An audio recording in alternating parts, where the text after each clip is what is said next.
In an effort to not be redundant, I put out a review for Borderlands a day or so back, didn't like the film, and now I'm going to do a spoiler review on it. So, if you want to stick around for that, please join me. Otherwise, you can check out my other review where I don't ruin any of the stupid crap that takes place in the film, and then you can come back and watch this after you see the movie for yourself. Or better yet, do yourself the favor and just skip it all together and hear what I have to say. Let's begin.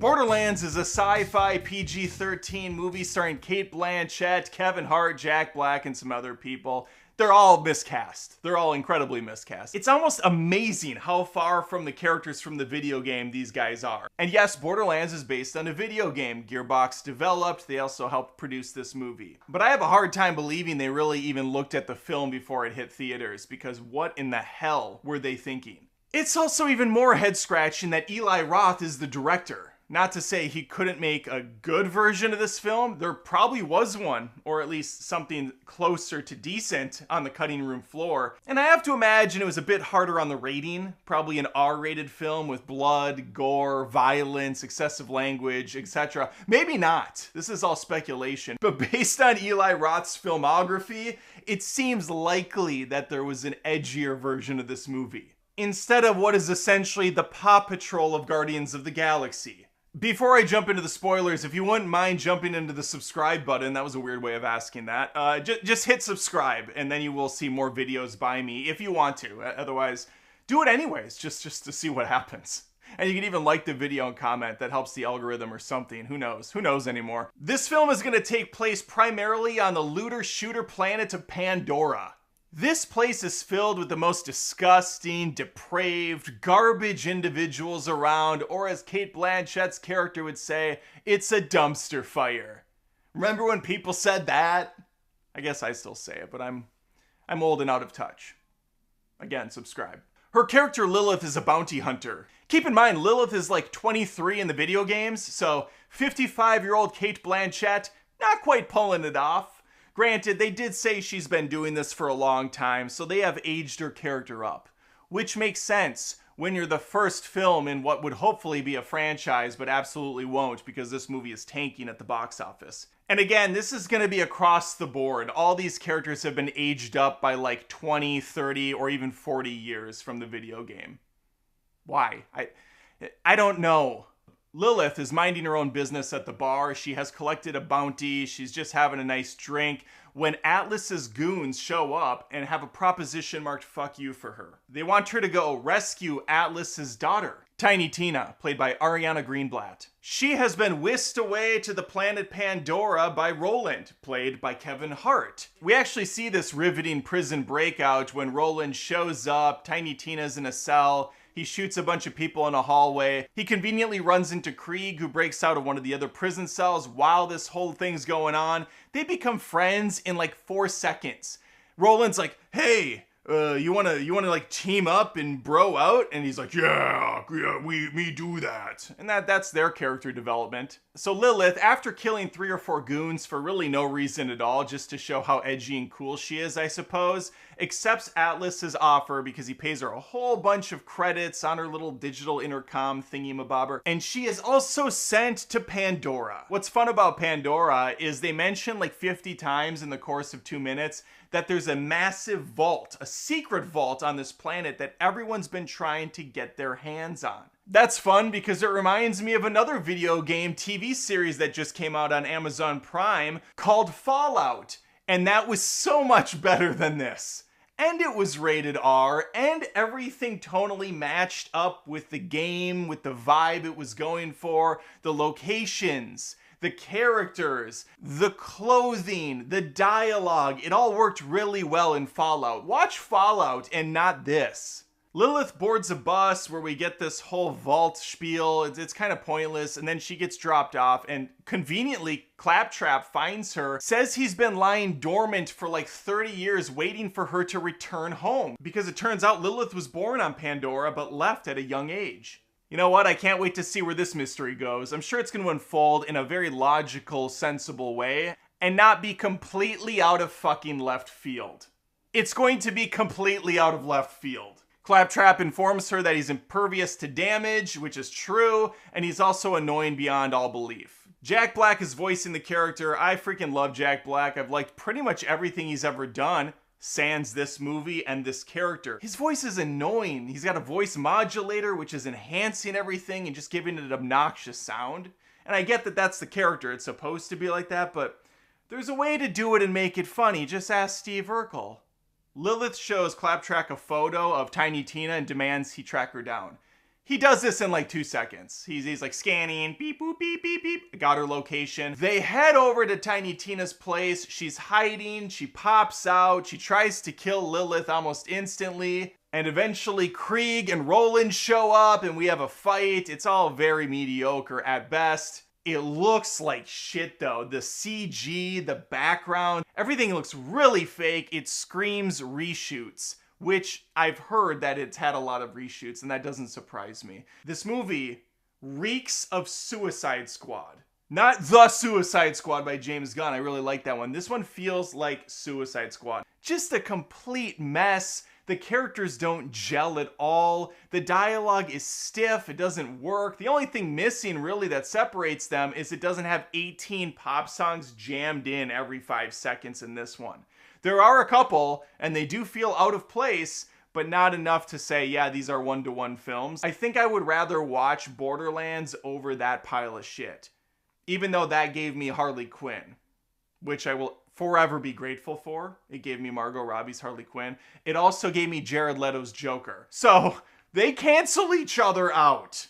Lilith soon finds out that Atlas was just using her to track down the girl. Instantly, a whole fleet of Atlas bad guys show up in vehicles on the ground and in the air.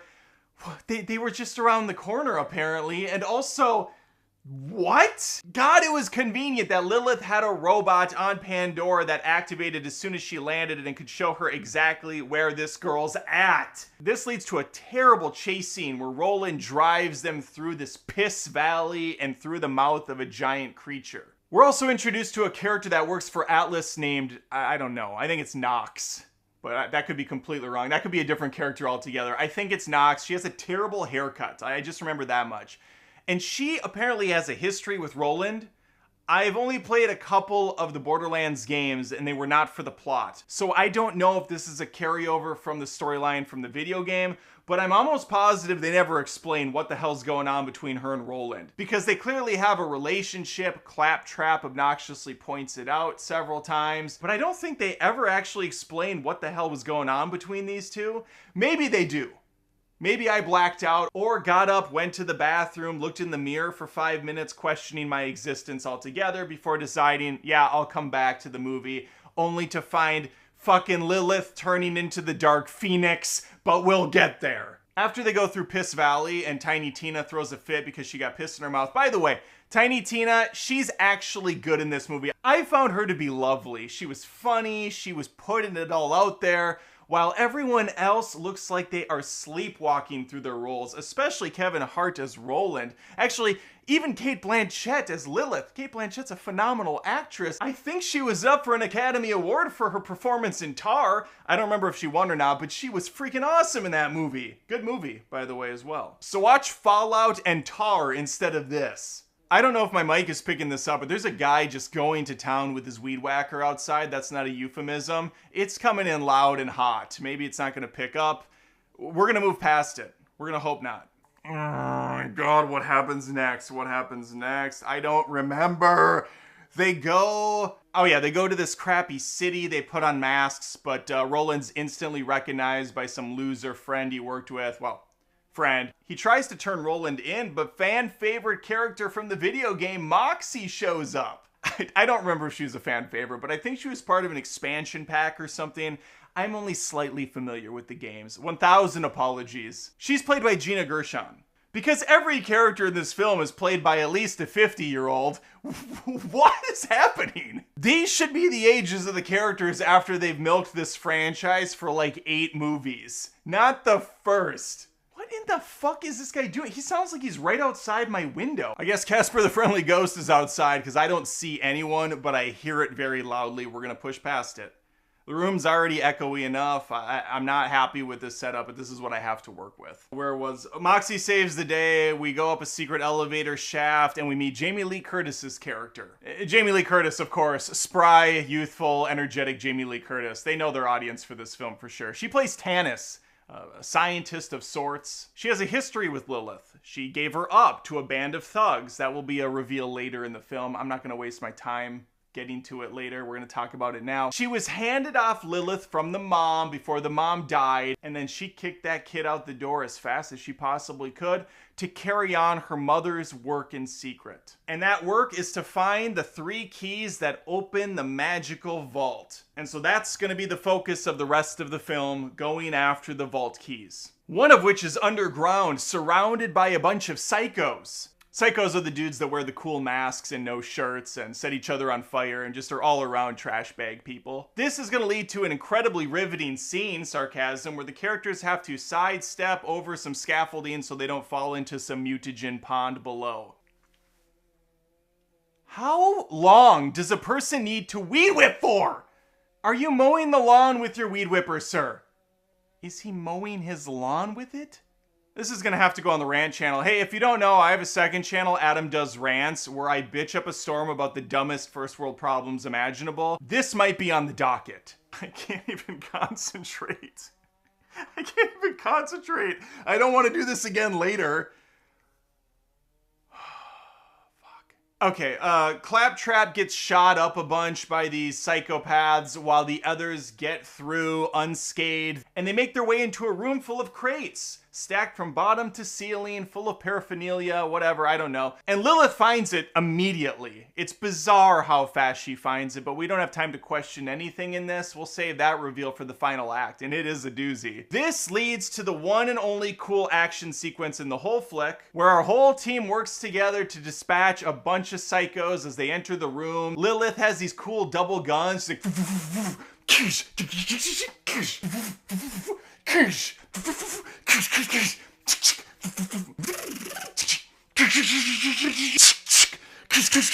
They make their way to an elevator, they get in, but it's not working. They don't have power, they have to make the cables hook together. So naturally, they will have the robot that can't die grab the cables and hold them together. No, Roland decides to do it. Because no reason at all. What? Why would he do this? It makes no sense. But yeah, he throws some electrical tape around it and he holds it together so that they can blow through the top and they're fine. Everybody's fine, of course. He goes down in a blaze of glory. I sure hope he's okay. The movie doesn't dwell on it. We know he's okay. Lilith even says, don't worry about it, he's fine. He'll show up in like the 3rd act. With 2 of the 3 stones intact, I don't remember how they got the first stone, but they got the second one out of the crate and barrel. Where the fuck did they get the first one? They say it. I think someone just had it, okay? Who cares? They have 2 of the 3. Well, Tiny Tina drops an atomic bomb's worth of knowledge, stating that she is in fact the 3rd stone. She's the 3rd key. She's special. She constantly mentions how special she is because she wasn't born the good old-fashioned way, the old sticking your finger inside of your hand and pulling it out method. No, she was created in a lab by her dad using the pure blood, the DNA from the original creators of the vault and all the tech and majesty that takes place throughout the galaxy. Alas, they insert the 2 keys and she steps in the spot for the 3rd and nothing happens. It doesn't work. Turns out the only trophy she's worth is a participation award. So she gets off the stone, and that's when Lilith pops into action. She steps on it, and the transformer blocks come into place, and a purple portal opens up. I forgot to mention, a few minutes back when that elevator scene happened, and they blow out the fucking floor, and everybody's fine. The reason they're fine is because they teleported like Nightcrawler out of there and onto land. How? Tiny Tina assumes she somehow did it, but it was actually Lilith all along. Lilith is the special one. She's the key to everything. Okay. They go into a backstory which I couldn't really make sense of, and then she steps on the platform and becomes the Phoenix. She gets fire wings, and she can fly, and she can throw fire shields around everybody else. This is something that happens in the movie. She's now truly a superhero. She's a Guardian of the Galaxy. She's an Avenger. She takes to the sky, and not a minute too soon, because Atlas and his crew have been in pursuit the whole time. Keep in mind, I have skipped over several key moments in this movie that are equally as stupid as this, but I'm trying to keep my head clear and not take that weed whipper and put it to the guy's face outside, okay? He's just manicuring his lawn. I can't really be mad at him. It's not my fault that these houses are built out of paper and I can hear everything from across the street. Lilith, now in Alita Battle Angel form, is flying around, taking guys out. Atlas is controlling via Nintendo Power Glove a battleship up top, and he's shooting lasers down at her, and it doesn't seem to have much effect. This whole section is just absolutely atrocious. It's just peak, just perfection. Chef's kiss, really. Hands off to you, Eli Roth. What a nightmare. He somehow manages to grab Tiny Tina and he demands to go into the portal. Lilith follows him in, kicks his ass, and throws him to a monster that will be tentacly raping him for the rest of his life. That's what's implied, at least. It ends the same way Guardians of the Galaxy 2 ended, without the heart, without the emotion, without anything actually of substance, with our team looking out at the fireworks in the city, basking in the fact that they got paid a bunch of money to be in a shit film and they can move on and just do something else while we suffer through it. Paying our hard-earned cash to waste 2 more precious hours of our life on planet watching this dreck. Tiny Tina looks up at Lilith and says, "Could you do the thing? Could you do the thing one more time?" Cate Blanchett tips the orange fake hair, pops out the wings, and flies off into the night sky, bursting into a fiery light of energy, making a dumb symbol and ruining my afternoon at the theater. Holy Christ, I think I got pretty much everything out that I needed to. That's Borderlands. Borderline atrocious. Watchable hot trash.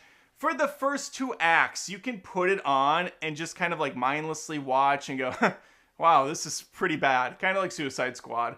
But that third act, oh my god, much like Suicide Squad, the third act is completely off the rails dumb. They really are kind of a perfect pairing. Something you could put on back to back and just laugh at how ridiculous and terrible these movies are. And so there you have it. My thoughts on Borderland, a complete miss. What a waste of talent, time, and energy. Really just all around missing the mark on what this film could have been. Let me know your thoughts. Did you waste your time going out and watching it? My guess is no, because it's tanking at the box office. Please again think of liking the video, subscribing, and checking out that second channel. And maybe if you really want to help me out, become a patron at patreon.com/AdamDoesMovies. I do tons of movie reviews every single week. It takes a lot of time and energy, and it's not even my real job, believe it or not. This is a second job. Plus I have a family. So there's a lot on my plate. I'd appreciate the support. All right. Hopefully I see you next time. Take care.